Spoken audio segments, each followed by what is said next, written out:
আজকের ভিডিওতে সবাইকে স্বাগতম জানাচ্ছি। এখানে আপনারা দেখতে পাচ্ছেন আমাদের জাতীয় ফুল শাপলা আমাদের পুকুর থেকে সংগ্রহ করা। আমরা এই শাপলা ফুলটা আজকে ভাজি করার চেষ্টা করব। এখানে ছোট ছোট করে কেটে নিয়েছি, এগুলো ওয়াশ করে রেখেছি। আর এই পাশে আমাদের মশলাগুলো কেটে রেখেছি। কড়াই গরম হয়ে গেছে, প্রথমে আমরা এগুলো সিদ্ধ করে নেব।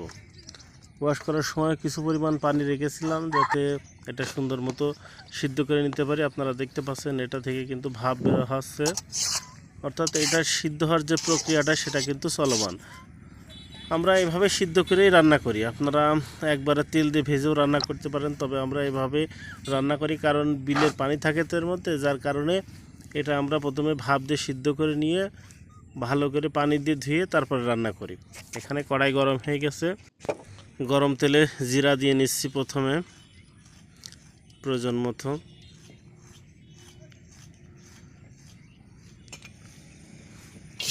এবার আমাদের কেটে রাখা পেঁয়াজ, রসুন আর কাঁচামরিচটা দিয়ে দিলাম, দিয়ে নাড়াচাড়া শুরু করলাম।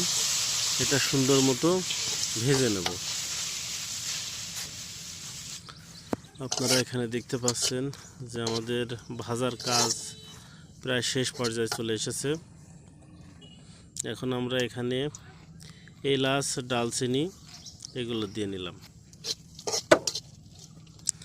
প্রয়োজন যে সকল মশলা সকল উপকরণই কিন্তু আমরা এখানে দিয়ে নিয়েছি। এবার আমাদের সিদ্ধ করে রাখা যে শাপলা ফুলের নাইলটা ছিল সেটা আমরা এর মধ্যে দিয়ে নিলাম। এবার কিন্তু আমাদের আসল যে ভাজা সেটা কিন্তু শুরু হয়ে গেছে।